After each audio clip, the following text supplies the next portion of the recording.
ये स्टूडेंट्स, आप सभी का स्वागत है हमारे चैनल पे। और आज के इस वीडियो में हम लोग डिस्कस करने वाले हैं टिश्यू के बारे में। पिछली वीडियो में कुछ टॉपिक बचा रह गया था टिश्यू से रिलेटेड जो कि आज हम लोग क्लियर करने वाले हैं। तो टिश्यू हम लोग बोलते हैं ग्रुप ऑफ सेल्स को, जिसको हिंदी में हम लोग ऊतक के नाम से जानते हैं। और जो टिश्यू होते हैं वो ग्रुप ऑफ सेल्स से तो बनते हैं, वो सेल्स सिमिलर टाइप के भी हो सकते हैं और डिफरेंट टाइप्स के भी हो सकते हैं।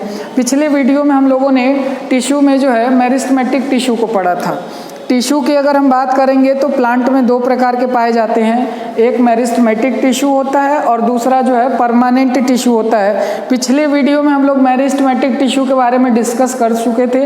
ये ऐसे सेल से बने होते हैं जो कि पूरी लाइफ डिवाइड करते हैं। परमानेंट टिश्यू नाम से ही पता चल रहा है कि इसमें आगे चल के कोई चेंजेस नहीं होता है। परमानेंट टिश्यू बनता कैसे, तो वो मेरिस्टेमेटिक टिश्यू से ही बनता है। यही मेरिस्टेमेटिक टिश्यू जब डिवाइड करता है तो डिवाइड करने के बाद उसमें डिफरेंशिएशन होता है जो कि परमानेंट टिश्यू का फॉर्मेशन करता है। ये परमानेंट टिश्यू लिविंग भी हो सकते हैं और डेड सेल्स भी हो सकते हैं। तो यहाँ पे लिखा हुआ है permanent tissue are formed due to the division and differentiation of meristematic tissue and permanent tissue में भी लिविंग और डेड। यानी ये जो परमानेंट टिश्यू होते हैं ये लिविंग भी हो सकते हैं या फिर डेड सेल्स भी हो सकते हैं। तो आज का हम लोगों का जो टॉपिक है वो मेनली परमानेंट टिश्यू के बारे में ही है, क्योंकि प्रीवियस क्लासेस में हम लोग इसको डिस्कस कर चुके हैं। अब यहाँ पे देखते हैं परमानेंट टिश्यू कितने टाइप्स के होते हैं। तो परमानेंट टिश्यू मेनली दो प्रकार के होते हैं। एक सिंपल परमानेंट टिश्यू होगा, नाम से ही पता चल रहा है। सिंपल अगर है तो नियर अबाउट सिमिलर टाइप्स के सेल से बना होगा, एक ही प्रकार के सेल से बना होगा, इसीलिए इस तरह के टिश्यू को कहा जा रहा है सिंपल परमानेंट टिश्यू। जबकि दूसरा कॉम्प्लेक्स परमानेंट टिश्यू है, नाम से ही पता चल रहा है कॉम्प्लेक्स यानी जटिल टाइप का होगा। तो जो कॉम्प्लेक्स परमानेंट टिश्यू होते हैं वो कई प्रकार के सेल से मिल करके बने होते हैं। तो यहाँ पे हम देखेंगे परमानेंट टिश्यू दो प्रकार के पाए जाते हैं, सिंपल परमानेंट टिश्यू होता है और कॉम्प्लेक्स परमानेंट टिश्यू होता है। सिंपल परमानेंट टिश्यू होते हैं वो एक ही प्रकार के सेल से बने होते हैं, जबकि कॉम्प्लेक्स परमानेंट टिश्यू होते हैं वो कई प्रकार के सेल से मिल करके बने होते हैं। तो पहले हम लोग डिस्कस करते हैं सिंपल परमानेंट टिश्यू के बारे में और इसके बाद हम लोग डिस्कस करेंगे कॉम्प्लेक्स परमानेंट टिश्यू के बारे में। तो सिंपल परमानेंट टिश्यू जो कि बहुत ही इजी डेफिनेशन लिखा हुआ है, these are made up of single type of cells. यानी ये जो सिंपल परमानेंट टिश्यू है ये एक ही प्रकार के सेल से बने होते हैं। और जो सिंपल परमानेंट टिश्यू है ये तीन प्रकार के पाए जाते हैं, 3 टाइप्स के पाए जाते हैं। कौन कौन से होंगे?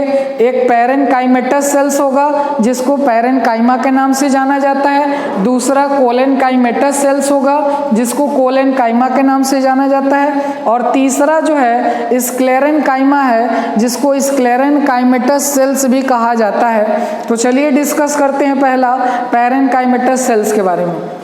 देखिए जो पैरेनकाइमेटस सेल्स होते हैं वो आइसोडाइमेट्रिक होते हैं। इनका जो शेप होता है नियर अबाउट सबका सिमिलर होता है, फिक्स होता है। और इनका जो वॉल होता है, क्योंकि प्लांट सेल है तो प्लांट सेल में आपको पता ही होगा कि आउटर मोस्ट जो लेयर होता है वो सेल वॉल होता है और सेल्यूलोज का बना होता है। बस डिफरेंस ये होता है कि कुछ सेल्स जो होते हैं थिन वॉल्ड के होते हैं और कुछ सेल्स जो होते हैं वो थिक वॉल्ड वाले होते हैं। तो ये जो पैरेनकाइमेटस सेल्स होते हैं इनका वॉल जो होगा वो थिन होता है, पतला होता है, थिन वॉल्ड होते हैं। उसके साथ साथ इनमें देखा गया है कि इंटरसेलुलर स्पेस पाया जाता है। यानी जो दो सेल्स होते हैं उनके बीच बीच में स्पेस पाया जाता है, तो इस स्पेस को कहा जाता है इंटरसेलुलर स्पेस। और इनका मेन फंक्शन होता है फूड मटेरियल का स्टोरेज करना। जैसे आप लोग जानते होंगे कि प्लांट सेल में क्या होता है कि रिजर्व फूड मटेरियल स्टार्च पाया जाता है। तो यहाँ इसका जो मेन फंक्शन होगा वो स्टोरेज होगा। और किसका स्टोरेज करेगा? फूड मटेरियल का स्टोरेज करता है।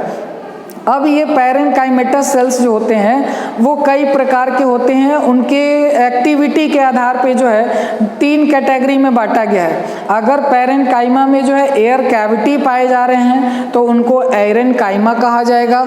एरेनकाइमा जो है हाइड्रोफाइट्स में पाए जाते हैं, जो जलीय पौधे होते हैं जो पानी में ऊपर की तरफ तैरते रहते हैं, उनमें एयर स्पेस होता है, यानी यही सेल्स उसमें पाया जाता है, जैसे जलकुंभी हो गया, लोटस हो गया, जिसके कारण वो पानी के ऊपर तैरते रहते हैं। तो है तो पैरेनकाइमेटस सेल्स ही, लेकिन इसमें एयर कैविटी अगर मिल रहा है तो एरेनकाइमा कहा जाएगा। अगर इसमें क्लोरोप्लास्ट मिल रहा है, क्लोरोप्लास्ट को जो है किचन ऑफ प्लांट सेल कहा जाता है, क्योंकि ये फोटोसिंथेसिस करके फूड मटेरियल बनाते हैं। तो अगर पैरेनकाइमा में क्लोरोप्लास्ट है तो उसको क्लोरेनकाइमा कहा जाएगा, और इनका जो फंक्शन होगा वो फोटोसिंथेसिस करेंगे। और कुछ पैरेनकाइमा देखा गया है कि उनका दोनों इंड जो होता है वो टैपर्ड हो जाता है, पॉइंटेड हो जाता है, लॉन्ग हो जाता है, तो इसको जो है प्रोजेनकाइमा कहा जाता है। तो ये हो गया पैरेनकाइमेटस सेल्स जो कि थिन वॉल्ड होते हैं, लिविंग सेल्स होते हैं। दूसरा जो है कोलेनकाइमेटस सेल्स, जिसको कोलेनकाइमा भी कहा जाता है। अभी यहाँ पे हम लोग देखे हैं कि ये थिन वॉल्ड होते हैं, लेकिन कोलेनकाइमेटस सेल्स की बात करेंगे तो ये थिक वॉल्ड होते हैं। इनका वॉल जो होता है वो थिक होता है, मोटा होता है, और ये लिविंग भी हो सकते हैं और डेड भी हो सकते हैं। लिविंग एंड डेड, ये लिविंग भी हो सकते हैं और डेड भी हो सकते हैं। और इनमें जो इंटरसेलुलर स्पेस होता है, जैसे यहाँ पे हमने अभी बताया कि सेल्स के बीच बीच में स्पेस होता है तो उसको इंटरसेलुलर स्पेस कहा जाता है। लेकिन इसमें देखा गया है कि जो कोलेनकाइमेटस सेल्स होते हैं कॉम्पैक्टली एक दूसरे से जुड़े होते हैं, जिसके कारण इनके बीच में स्पेस नहीं पाया जाता है, तो इंटरसेलुलर स्पेसेस आर एब्सेंट। तो देखिए दोनों में क्या डिफरेंस है, ये थिन वॉल्ड होता है और ये लिविंग होता है, ठीक है, पैरेनकाइमेटस सेल्स। जबकि कोलेनकाइमेटस सेल्स जो होता है थिक वॉल्ड होता है और डेड सेल्स होते हैं, इंटरसेलुलर स्पेस नहीं पाए जाते हैं, और इनका मेन फंक्शन जो होता है मैकेनिकल सपोर्ट प्रोवाइड करना होता है, यानी मजबूती प्रदान करते हैं। तीसरा जो है सिंपल परमानेंट टिश्यू में देखेंगे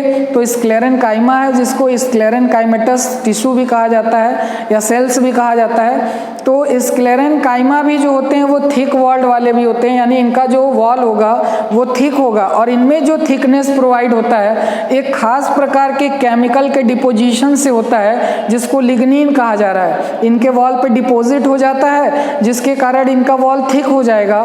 और ये डेड सेल्स होते हैं, ये लिविंग सेल्स नहीं होते हैं। तो कोलेनकाइमेटस सेल्स भी डेड होते हैं, स्क्लेरेनकाइमेटस सेल्स भी डेड होते हैं। लेकिन यहाँ पे याद रखेंगे जो पैरेनकाइमेटस सेल्स होते हैं ये लिविंग सेल्स होते हैं। तो ये हो गया सिंपल परमानेंट टिश्यू। तो हम लोग टिश्यू पढ़ रहे हैं। टिश्यू दो तरह के पाए जाते हैं प्लांट में, परमानेंट टिश्यू और मेरिस्टेमेटिक टिश्यू, जो कि हम लोग डिस्कस कर चुके हैं। परमानेंट टिश्यू में भी देख रहे हैं कि 2 प्रकार के होते हैं, सिंपल परमानेंट टिश्यू और complex permanent tissue. Simple permanent tissue में भी 3 प्रकार के होते हैं, पैरेनकाइमेटस सेल्स, कोलेनकाइमेटस सेल्स और स्क्लेरेनकाइमेटस सेल्स। अब हम लोग दूसरा पढ़ेंगे नेक्स्ट जो है इसमें कॉम्प्लेक्स परमानेंट टिश्यू, जो कि काफ़ी जटिल होता है, उसके बारे में हम लोग डिस्कस करेंगे कि जो है कौन से। आइए डिस्कस करते हैं नेक्स्ट। तो यहाँ पे हम लोग देख लिए कि जो परमानेंट टिश्यू होते हैं वो 2 प्रकार के होंगे, सिंपल परमानेंट टिश्यू होगा और complex permanent tissue. Simple permanent tissue हम लोग डिस्कस कर लिए हैं, अब डिस्कस करेंगे हम लोग कॉम्प्लेक्स परमानेंट टिश्यू। देखिए सिंपल नाम इसीलिए दिया गया है क्योंकि वो एक ही प्रकार के सेल से बना होता है, और यहाँ पे जो है कॉम्प्लेक्स नाम इसलिए दिया गया है क्योंकि ये कई प्रकार के सेल से मिल करके बना होता है, इसीलिए इसका नाम जो है कॉम्प्लेक्स परमानेंट टिश्यू रखा गया है।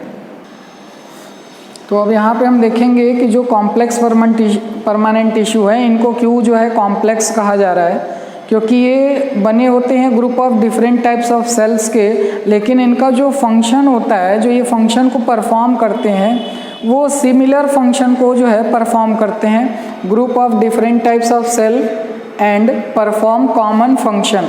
जैसे हम लोग जाइलम और फ्लोएम हम लोग पढ़ते हैं ना कि प्लांट में क्या होता है, जाइलम होता है जो कि वाटर को कंडक्ट करने का काम करता है, और फ्लोएम होता है जो कि फूड को कंडक्ट करने का काम करता है।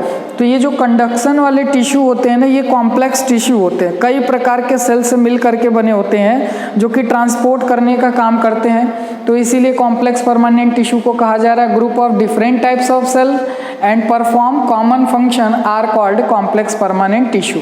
और इसमें मेनली हम लोग दो ही प्रकार के पढ़ते हैं, एक जाइलम होगा और एक फ्लोएम होगा। जाइलम जो होता है वो प्लांट में वाटर कंडक्शन करने का काम करता है, यानी जो है रूट के जरिए वाटर को एब्जॉर्ब करेगा, और सिर्फ वाटर ही नहीं, वाटर के साथ साथ जितने भी मिनरल्स की रिक्वायरमेंट होती है वो प्लांट एब्जॉर्ब करता है जाइलम के थ्रू और उनको अदर पार्ट में ट्रांसपोर्ट करता है। It is known as water conducting tissue. Conducting या कंडक्शन कहा जाता है, जैसे हम लोग संवहक ऊतक कहते हैं इसको हिंदी में, और इसको जो है एक और नाम से जाना जाता है, हेड्रोम के नाम से जाना जाता है। It conduct water and minerals. अब ये जो जाइलम है, अब जाइलम को तो हम लोग ये समझ गए हैं कि ये वाटर कंडक्शन का काम कर रहा है और इसको सिर्फ जाइलम के नाम से ही जान रहे हैं, लेकिन ये जाइलम कितने प्रकार के सेल से बना है? तो ये जाइलम जो होगा 4 टाइप्स ऑफ सेल से बना होता है, जिसमें कि ट्रैकिड्स आएगा, वेसल्स आएगा, जाइलम पैरेनकाइमा आएगा। देखिए पैरेनकाइमा नाम है, और पैरेनकाइमेटस सेल्स का काम होता है फूड स्टोरेज करना। और चौथा जो है जाइलम फाइबर, यानी जाइलम टोटल 4 टाइप्स के सेल से बने। कौन कौन से? ट्रैकिड्स, वेसल्स, जाइलम पैरेनकाइमा और जाइलम फाइबर। इनमें से जो ट्रैकिड्स और वेसल्स होते हैं, इन दोनों का मेन फंक्शन होता है वाटर का कंडक्शन करना, लेकिन जो जाइलम पैरेनकाइमा है ये फूड स्टोरेज करता है, और जो जाइलम फाइबर है ये मैकेनिकल सपोर्ट प्रोवाइड करता है। अब देखते हैं हम लोग फ्लोएम के बारे में। फ्लोएम को जो है फूड कंडक्टिंग टिश्यू कहा जाता है, यानी प्लांट में लीफ में जब फोटोसिंथेसिस के जरिए फूड मटेरियल बन जाता है तो उसको ट्रांसपोर्ट करके अदर पार्ट में भी भेजना पड़ता है। तो फूड मटेरियल को जो ट्रांसपोर्ट करने का काम है ये फ्लोएम करता है, तो इसको बोला जाता है conductive tissue responsible for transport of organic food material, यानी जो ऑर्गेनिक फूड मटेरियल बना है प्लांट्स में उसको ये ट्रांसपोर्ट करने का काम करता है। अब फ्लोएम में भी देखा गया है कि ये 4 टाइप्स के सेल से बना होता है। सीव एलिमेंट होगा जिसको सीव ट्यूब के नाम से जाना जाता है। इसमें पोर्स होते हैं जिसके थ्रू फूड मटेरियल एक जगह से दूसरे जगह जाता है। इनका मेन काम होता है ट्रांसपोर्टेशन ऑफ फूड मटेरियल। दूसरा जो है कंपेनियन सेल्स होते हैं। कंपेनियन सेल्स जो होते हैं वो थिन वॉल्ड सेल्स होते हैं, यानी इनका जो सेल वॉल होता है वो थिन होता है, और ये फूड मटेरियल के ट्रांसपोर्ट में हेल्प करते हैं, सहयोग करते हैं। तीसरा जो है फ्लोएम पैरेनकाइमा है। फ्लोएम पैरेनकाइमा जो होता है ये मैकेनिकल सपोर्ट प्रोवाइड करता है। और चौथा जो है फ्लोएम फाइबर। फाइबर्स वर्ड जब भी आएगा तो ऐसे सेल्स होते हैं जिनका दोनों एंड पॉइंटेड होता है, और ये जो है स्क्लेरेनकाइमेटस सेल्स के बने होते हैं। इनका भी काम होता है मैकेनिकल सपोर्ट प्रोवाइड करना और साथ ही साथ फूड मटेरियल का स्टोरेज करना।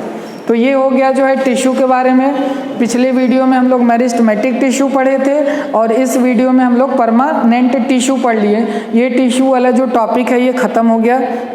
और अभी आपका जो है जैसे विद्यापीठ में क्या है कि सेकंड सेमेस्टर में एग्ज़ाम का डेट आ चुका है, जिसमें कि बॉटनी का जो एग्ज़ाम है वो 10 तारीख को दिखा रहा है, 10 अगस्त को दिखा रहा है। तो अभी से सब कुछ छोड़ के, घूमना फिरना, मोबाइल चलाना, पार्टी करना, सब कुछ छोड़ के जो है आप पढ़ाई स्टार्ट कर दीजिए ताकि रिज़ल्ट आपका अच्छा है। और थ्योरी पढ़िए, उसके बाद जो है क्वेश्चन प्रैक्टिस करिए, ऑब्जेक्टिव क्वेश्चन को सॉल्व करिए। आज के लिए इतना ही, धन्यवाद।